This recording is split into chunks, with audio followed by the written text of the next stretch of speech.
내 이름은 사쿠라. 올해 고등학교 2학년이고 4인 가족 중 장녀로 태어났다. 엄마는 어릴 적부터 내게 매우 엄했다. 그냥 엄한 정도가 아니라 본인이 화가 났을 때 분풀이까지 할 정도로 나를 미워했다. 그도 그럴 것이 엄마도 할머니 할아버지 밑에서 매우 엄하게 자랐다고 한다. 옷이나 액세서리는 물론이고 화장이나 속옷조차도 사주지 않아서 그냥 천을 두르고 학교를 다녔다고 한다. 반항이라도 하면 야, 마키코, 너 일로 와. 왜요, 아버지? 왜요가 아니지. 너 지금 몇 시야? 아직 오후 5시밖에 안 됐는데요. 조그만한 계집애가 5시가 되도록 어딜 싸돌아다니는 거야? 문방구 다녀왔어요. 물건 좀 고르고 하느라. 문방구 간 거 맞아? 네 친구한테 전화했더니 커피숍에 갔다고 하더만. 죄송해요. 감히 거짓말을 해? 건방져가지고. 넌 오늘 밥 없을 줄 알아? 어제도 못 먹었어요. 이젠 한 개라고요. 어딜 싸가지 없게! 너 저기 헛간에 들어가서 반성해. 내일 아침까지 나올 생각하지 마라. 한겨울인데 얼어 죽을걸요? 그건 네 사정이지. 이렇게라도 안 하면 네가 반성 안 할 거 아니야. 버릇을 단단히 고쳐놔야 돼. 할아버지와 할머니의 강압적인 교육 태도는 엄마가 취업한 후에도 계속 이어졌다. 급여는 모두 집으로 붙여야 했으며 엄마는 고작 교통비 정도밖에 안 되는 용돈밖에 받을 수 없었다. 그러다 우연히 아빠를 만났다고 한다. 정이 많고 누구에게나 친절한 우리 아빠는 엄마가 처음 만나는 다정한 사람이었을 것이다. 엄마는 아빠에게 적극적으로 대시했고 그렇게 둘은 곧바로 사귀게 되었다. 하지만 당연히 할아버지와 할머니는 그런 걸 용납하실 분이 아니었다. 엄마는 몇 번이고 할아버지 할머니에게 혼나고 두들겨 맞아야만 했다. 그러다 할아버지가 담뱃불을 끄는 것을 깜빡해 집에 화재가 나 그대로 두 분 다 돌아가셨다. 그때 엄마는 우연히 헛간에서 벌 받고 있느라 살 수 있었다. 아빠와의 교제에 제약이 사라진 엄마는 그 후 바로 아빠와 결혼했다. 그렇게 3년 후 내가 태어났다. 이 아이 이름은 사쿠라라고 짓자. 예쁜 이름이네. 이 아이는 나처럼 크지 않았으면 좋겠어. 애정을 쏟아서 키울 거야. 응. 봄에 피는 화려한 벚꽃처럼 예쁘게 자라주렴. 하지만 그 결심은 그리 오래가지 않았다. 엄마는 내가 조금씩 자라자 나를 미워하기 시작했다. 내가 5살일 때 들었던 말은 지금도 잊혀지질 않는다. 엄마, 소꿉놀이 하자. 너 혼자 해. 엄마랑 놀고 싶어. 떼 쓰지 말고. 싫어, 소꿉놀이. 아, 시끄럽게 할래? 잘못했어요. 그렇게 바로 사과할 거면 처음부터 말을 꺼내지 말던가. 어쩜 그리 나랑 판박이래? 판박이? 너는 말이야, 어릴 때 나랑 똑같이 닮았어. 난 내 어릴 적이 꼴도 보기 싫어. 넌 내 딸도 아니야. 나는 고작 5살의 나이에 딸의 자격을 박탈당하고 말았다. 하지만 그 대신 아빠는 내게 매우 다정했다. 아빠는 엄마의 과거를 알고 있어 엄마의 마음을 모르는 것도 아니다. 그래서 내게 차갑게 대하는 것을 이해해주고 그만큼 아빠가 내게 더 많은 사랑을 쏟아주었다. 소꿉놀이 아빠랑 하자. 응. 엄마가 말은 저렇게 해도 사실은 우리 사쿠라 많이 사랑하고 있단다? 당신 또 사쿠라 어리광 받아주고 있었어? 난 어리광을 받아준 적 없어. 그저 평범하게 딸로서 대한 거지. 아, 당신이 이런 사람일 줄은 몰랐어. 진정해, 마키코. 이게 평범한 육아 방식이라는 사실은 조금 생각해보면 알 수 있을 거야. 뭐 그럴지도 모르지만 사쿠라는 사쿠라잖아, 여보. 얼마간은 엄마도 아빠의 도움도 있어 겨우 육아 방치까지는 가지 않을 정도로는 나를 키워주었지만 시간이 흘러 남동생이 태어나자 딸이라는 내 존재를 완전히 잊은 듯했다. 초등학교 고학년이 되자 엄마는 동생만 졸졸 따라다녔다. 다녀왔습니다. 마사토, 오늘 저녁밥 뭐 먹고 싶니? 함박 스테이크! 그래, 그럼 엄마가 만들어줄게. 오늘 고기 구워 먹는 거 아니었어? 우리 아들이 먹고 싶다는데 무슨 말이 많아? 그럼 우리 딸은 고기 구워줄게. 됐어, 괜히 나 때문에. 아빠도 먹고 싶어서 그래. 아, 또 시작이네. 넌 정말 꼴도 보기 싫어. 남자를 네 편으로 만들면 뭐 다 될 거라고 생각하지? 그런 생각한 적 없어. 남자라니. 말을 왜 그렇게 해? 난 애 아빠야. 아빠는 무슨 지 새끼 하나 제대로 교육도 못 시키는 주제에 잘난 척하고 있어? 교육이라고 다 엄격하게 해야 하는 거 아니잖아. 잘 알만한 사람이 왜 그래? 시끄러. 그렇게 잘난 척할 거면 돈이나 더 벌어오던가. 능력도 없으면서 입만 살았어 아주. 그거랑 이건 다르지. 아우, 됐어. 마사토, 우리는 그냥 나가서 먹자. 밖에서 엄마랑 맛있는 파르페도 사줄게. 응, 아빠. 날이 갈수록 점점 아빠는 엄마에게 치여 살았다. 아빠는 본성이 싸움을 싫어하는 평화주의자다. 엄마에게 한 소리 들어도 맞받아 칠 수 있는 사람이 아니었다. 결국 아빠는 일을 마치고 돌아와 엄마가 해왔던 세탁이나 설거지 등 집안일 전반을 강제로 떠맡게까지 이르렀다. 나는 아빠가 불쌍해서 같이 도와주었다. 그 덕에 나는 집안일을 어느 정도 할 수 있게 되었다. 한편 동생은 응성만 부릴 줄 알았지.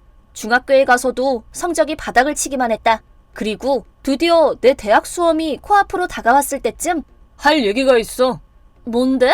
우리 사쿠라 대학 보내줄 생각이거든? 어? 사쿠라는 학교에서 성적도 최상위권이고 나중에 변호사가 되고 싶대. 그러려면 좋은 대학도 보내주고 해야지. 안 돼. 엄마. 돈만 아깝잖아. 아깝다니. 딸의 꿈을 응원해주지는 못할 망정. 대학은 그냥 놀러가는 곳이야. 변호사는 무슨 가서 술이나 진탕 마시고 낙제나 하겠지. 나 공부 열심히 할게. 4년 만에 졸업해서 사법시험에도 꼭 합격할 거야. 글쎄 안 된다니까.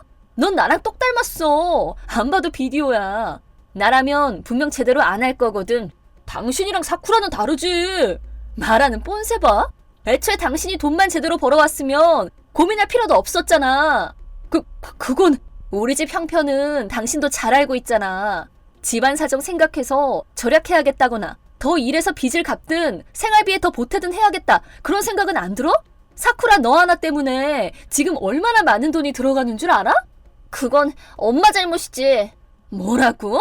엄마가 마사토랑 맨날 외식하는 거 줄이고 쓸데없이 학원만 여러 곳 안 보냈어도 분명 부족하게는 안 살았을 거야. 사쿠라! 엄마는 모르지? 마사토 걔 학원 땡땡이만 치지 다니지도 않아. 심지어 그냥 다니기만 한다고 성적이 오를 일도 아니고. 피아노도 뭐 어디 발표회라도 하나 나간 적 있어? 마사토한테 가서 물어봐 한번. 아들! 우리 아들 학원 잘 다니고 있지? 당연하지. 잘만 다닌다는데? 어디 그럼 학원에 전화해서 확인이라도 해볼까? 적당히 안 해? 너 왜 자꾸 대들어? 엄마야말로 왜 그러는데. 일도 안 하지. 집안일도 다 우리한테 떠밀지. 하는 거라고는 친구들 만나서 커피 마시는 게 다면서. 나도 스트레스는 풀어야 할 거 아니야. 받을 스트레스도 없어 보이는데 뭐. 됐고 그렇게 가고 싶으면 대학 가던가. 대신 학비는 싹 다 네가 알아서 내. 장학금을 받든 학자금을 빌리든 해서 다니고 네가 스스로 갚아. 알겠어? 알겠어. 그리고 어디 한 번이라도 낙지하기만 해봐 아주. 알겠어? 당신도 들었지? 또 봐 벙어리처럼 입 꾹 닫고. 이 얘기는 이제 이걸로 끝이야 이제. 마사토 밥 먹으러 가자. 가자 엄마. 미안하다 사쿠라. 아빠가 능력이 부족해서 그래. 아빠는 잘못한 거 없어. 엄마 잘못이지. 엄마도 잘못한 거 없단다. 옛날에 자라온 환경이 좀 그랬었거든. 그건 다 들었어. 그래도 그건 이제 상관없지 않아? 엄마가 말은 저렇게 했지만 그렇다고 네가 돈 벌거나 갚지 않아도 된단다. 그래도 돈은 아빠가 야근을 더 하든 해서 어떻게든 해볼게. 그리고 이거 엄마한테는 비밀이다. 이 통장에 아빠 용돈이랑 보너스 같은 걸 엄마 몰래 조금씩 모아왔어. 도움이 될지는 모르겠지만 이건 너 줄 테니까 대학 붙고 나면 옷이나 뭐 갖고 싶은 거 사렴. 이런 돈을 내가 미안해서 어떻게 받아. 미안한 건 아빠지. 언젠가 한번 엄마랑 제대로 얘기해 볼 테니까 그때까지만 참아. 대학 수험 열심히 하고. 고마워 아빠. 나는 1년간 죽을 각오로 공부해서 명문 국립대 법학부에 합격했다. 대학을 입학한 후에는 아빠가 준 돈이 있어서 생활을 하거나 친구와 놀거나 교과서 등을 사는데 곤란함을 겪을 일은 없었다. 아빠한테는 정말 감사하고 있다. 그렇게 2년이 흘러 나는 4학년이 되었고 동생의 고등학교 졸업도 코앞으로 다가왔다. 우리 딸 이제 슬슬 졸업도 다가왔는데 좀 어때? 사실은 변호사가 되려면 그대로 대학원까지 가야 하거든. 그렇구나. 그래서 돈이 더 들지도 몰라. 그럴 줄 알고 아빠도 미리 다 알아보고 돈도 준비해뒀어. 아빠 아직 정정하게 일도 하고 있잖아. 아빠. 오늘은 그냥 네가 아직도 변호사를 하고 싶어 하는지 확인해보고 싶었던 거야. 또 용돈이 부족하거나 무슨 일이 있으면 말하렴. 아, 그리고 남자친구 생겼지 너? 알고 있었어? 한번 집에 데려와. 뭐 내가 무사히 돌려보내줄지는 모르겠지만. 무섭게 왜 그래? 그럼 슬슬 저녁 먹을까? 그러자. 잠깐 할 말이 있으니까 얘기 좀 하자. 갑자기 왜 그래? 뭐야 갑자기? 밥은 먹고 온 거지? 우리 마사토 대학 보내주려고. 사쿠라 대학 보낸다고 할 때는 그렇게 반대해놓고 내가 언제 반대를 했다 그래? 성실하게 다닐 거 아니면 차라리 안 가는 게 낫다고 한 거지. 여튼 그래서 추천으로 대학을 갈 수 있다는데 사립이더라고. 학비도 많이 드니까 사쿠라도 벌어서 좀 보태고 해야 될 것 같아. 어? 나도 대학 좀 가보고 싶다고. 누나는 이제 다닐 만큼 다녔잖아. 나도 대학생활 맛 좀 보자. 야, 너 대학을 간다는 게 무슨 의미인지 알아? 나는 공부하기 위해서 다니는 거야. 나도 인생 공부 좀 하려는 거야. 사쿠라는 대학원도 갈 예정이라서 일할 수는 없어. 그 대신 내가 좀 더 야근을 하든 해서. 당신 야근 수당이라 해봐야 쥐꼬리만도 못하잖아. 무슨 말을 해도. 난 마사토 대학 보내고 싶다고. 가족이면 당연히 도와줘야 하는 거 아니야? 당연히 알지. 그래서 돈은 내가 어떻게든 해보겠다고 하잖아. 그래서 그 어떻게든을 어떻게 할 거냐고. 요즘에는 회사에서 야근도 잘 안 시켜주지 않아? 그야 그렇긴 한데. 됐고 그냥 여기 도장이나 찍어. 이게 뭐야? 이혼 서류. 어? 자기 아들 대학도 제대로 못 보내주는 게 무슨 애 아빠라고. 이혼하자. 우리가 나갈 테니까. 알겠어. 아빠! 나도 그러려던 참이야. 마사토, 너는 괜찮겠어? 물어보해. 오히려 좋지. 그래, 알았다. 아빠 정말 괜찮겠어? 괜찮아. 걱정 마. 그 후 아빠는 조용히 이혼 서류에 사인하고 엄마에게 건네주었다. 엄마는 이혼 서류를 들고 집을 나갔다. 나는 갑작스러운 전개에 말을 잃고 말았다. 엄마를 잃은 순간이었다. 진짜 그거 낼 거야? 돈은 어쩌려고? 이걸 왜 내니? 그냥 한 달 정도 지나서 집 돌아가면 알아서 울면서 매달릴 거야. 그렇겠네. 역시 엄마야. 그치? 둘 다 그 건방진 태도 좀 고쳐줘야 돼. 애초에 돈만 제대로 벌어다 줬어도 이 사달은 안 났잖아. 그러게. 진짜 추하다 추해. 그렇게 엄마와 동생은 친정에서 여유롭게 한 달을 보냈다. 그 후 둘은 작전대로 이혼 서류를 들고 집에 돌아오려고 했지만 뭐야? 집은? 집 어디 갔어? 엄마와 동생은 필사적으로 우리 집을 찾으려고 했다. 하지만 결국 찾아내지 못한 듯하다. 그 상담을 좀 받고 싶은데요. 당담 변호사를 불러올 테니 조금만 기다려주세요. 에? 왜 그러시죠? 사쿠라? 엄마? 너 이 기집애 잘도 용서 못해! 니네 때문에 우리가! 누가 좀 도와주세요! 그 후 변호사 사무소 직원들이 말려주었다. 나는 바로 아빠에게 연락해 일이 끝나고 사무소로 와달라고 했다. 오랜만이네. 오랜만 같은 소리 하네. 어떻게 그렇게 갑자기 사라질 수가 있어? 당신이 먼저 집을 나갔잖아. 고소할 거야! 그래서 여길 왔구나. 양육비도 위자료도 한 푼도 안 주고 재판 가면 당신은 끝이야. 어려울걸? 뭐라고? 애초에 엄마가 일방적으로 위자료나 양육비를 요구하지도 않고 이혼 서류를 제출한 거니까 나중에 가서 달라고 해봐야 그만한 이유가 있지 않는 이상은. 이유? 있지. 그때 이후로 마사토는 대학도 못 갔어. 취업하느라 인생 공부도 못한다는 게 말이 되냐고. 인생 공부는 무슨. 인생 공부라고 해봐야 마사토 입장에서는 그냥 놀고 싶을 뿐이라는 생각밖에 안 드는데? 그 입 다물어! 이유는 그거면 충분하잖아. 우리야말로 오히려 위자료를 청구해야 될 입장이야. 뭐라고? 멋대로 집을 나가질 않나. 집에 있을 때도 집안일은 다 아빠한테 떠밀고 아빠 돈 펑펑 써가면서 사치나 부렸잖아. 냉정하게 생각해봐. 엄마가 재판관이라면 누구 편을 들어주겠어? 게다가 지금까지 4년간 그렇게 우리를 열심히 찾아다녔던 것도 아니잖아. 실종 신고라도 했으면 바로 찾을 수 있었을 거야. 그래놓고 무슨... 그건...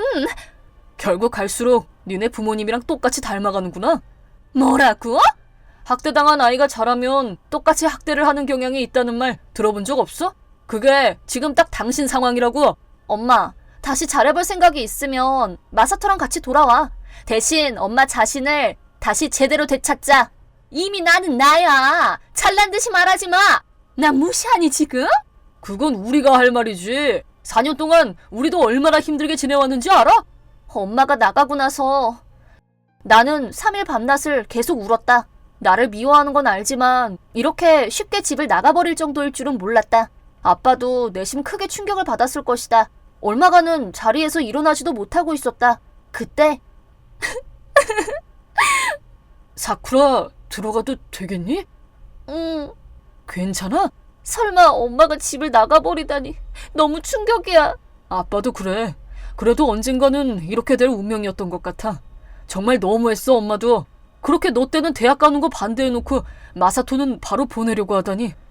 응, 실은 너에게 아직 말해주지 않은 사실이 있어. 뭔데? 아빠 회사에서 승진해서 급여가 거의 2배 가까이까지 올랐어. 그랬구나. 축하해. 그 대신 조금 떨어진 곳으로 이동해야 돼. 그니까 이 집도 팔고 둘이서 새 집으로 이사 가지 않을래? 그치만 엄마랑 동생은 슬프긴 하지만 그래도 우리는 우리대로 움직여야지. 아빠는 이번 기회에 다시 시작해보고 싶어. 그니까 같이 움직여주겠니? 응. 그렇게 우리는 이사를 갔다. 전에 살던 주택은 아예 철거하고 왔다. 타워맨션에는 처음 살아보는 거라 아빠의 능력에 매우 놀랐다. 아니, 승진을 얼마나 한 거야? 성실하게 일하다 보면 이렇게 다 보상받나 봐. 이렇게 새 집에서 새로운 생활이 시작되었다. 엄마가 사라진 후로 아빠는 더 활기찬 사람으로 바뀌었다. 집안일은 나도 다 가능했기에 아빠는 가끔 혼자 낚시를 가거나 테니스를 하거나 하며 엄마가 못하게 했던 취미를 하나둘씩 시작했다. 그렇게 여유로운 생활이 가능하게 되었다. 나는 대학 과제나 시험 준비를 열심히 하면서도 전보다 마음이 가벼워서 그런지 더욱 공부에 전념할 수 있었다. 그런 생활이 4년간 이어졌다. 대학원을 졸업하고 나서도 아직 사법시험을 통과하지는 못했지만 변호사 사무소에서 견습생으로 일하고 있다. 내년에야말로 합격해야지 생각하며 열심히 하고 있다. 그래서 우리는 그렇게 힘든 것도 극복했고 엄마랑 동생도 솔직히 거의 다 잊어갈 정도였어. 그렇긴 하지만 우리는 엄마가 다시 엄마 본연의 모습을 되찾아준다면 받아주고 싶어. 이렇게까지 말하잖아, 마키코. 그니까 아, 알겠다. 그니까 돈이 있다 이거니? 이제 좀 안심이 되네. 엄마, 다른 변호사 사무소에 가서 재판 준비를 해야겠어. 각오하라고. 엄마는 전혀 바뀐 게 없구나. 그러게. 마사토는 뭐하고 살고 있으려나. 취직도 했다는데 그나마 올바르게 살고 있으려나 모르겠네. 엄마는 다른 변호사 사무소에 가서 재판을 벌이려고 했지만 문전박대만 당할 뿐이었다. 우리는 엄마 쪽 친정에 가서 다시 동생을 만나려고 했다. 하지만 동생은 엄마랑 싸우고 이미 집을 나가버려서 혼자서 행복하게 잘 살고 있는 듯하다. 동생에게 연락을 했지만 더 이상 엮이고 싶지 않다는 답장만 돌아왔다. 슬프긴 해도 어쩔 수 없다. 동생에게 있어서는 우리가 떠올리고 싶지도 않은 사람이 되었나 보다. 그 후 엄마가 어떻게 되었는지는 모른다. 하지만 한 가지 확실한 건 엄마는 피해자라는 사실이다. 어린 시절의 엄마에게 아빠처럼 다정한 사람이 곁에 있었다면 분명 이런 사람이 되지는 않았을 것이다. 부모가 자식에게 끼치는 영향은 정말 지대한 것 같다.